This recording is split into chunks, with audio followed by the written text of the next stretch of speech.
ನನಗೆ ಸರಿ ಸಮಾನರು ಧೀರರು ಸೂರರು ಅದ್ಯಾರಿರು ಅದನ್ನು ತಿಳಿಸುವಂತರಾಗಿ. ನಾರಾಯಣ ನಾರಾಯಣ ರಾವಣೇಶ್ವರ, ಎತ್ತ ನೋಡಿದ ರಥ ಈ ತ್ರಿಭುವನದಲ್ಲಿ ನಿನಗೆ ಸರಿಸಾರಿಯಾದ ನೀರಬಲ್ಲ ವೀರರು ಧೀರರು ಈ ತ್ರಿಭುವನದಲ್ಲಿ ಯಾರು ಇಲ್ಲವಯ್ಯ.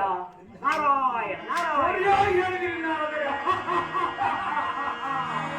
ಆದರೆ ನಿಧಾನಿಸು ನಿಧಾನಿಸು ರಾವಣೇಶ್ವರ, ಈ ನವಗ್ರಾದಿಗಳನ್ನು ನೀವು ಸೆರೆ ಹಿಡಿದು ನಿನ್ನ ಸಿಂಹಾಸನದ ಮೆಟ್ಟಿಲುಗಳನ್ನಾಗಿ ಮಾಡಿಕೊಂಡಿರುವೆ. ಇವರನ್ನು ಅಂಗಾತರನ್ನಾಗಿ ಮಾಡಿಕೊಂಡು ಕಾರಣವೇನು?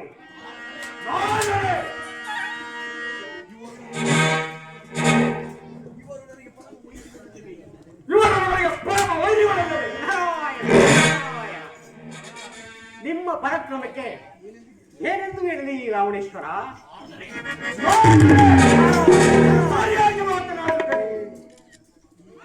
ರಾವಣೇಶ್ವರ, ಈ ನವಗ್ರಾದಿಗಳನ್ನು ಅಂತರಣ ಮಾಡಿಕೊಂಡು ಈ ರಾಜ್ಯಭಾರವನ್ನು ಮಾಡು.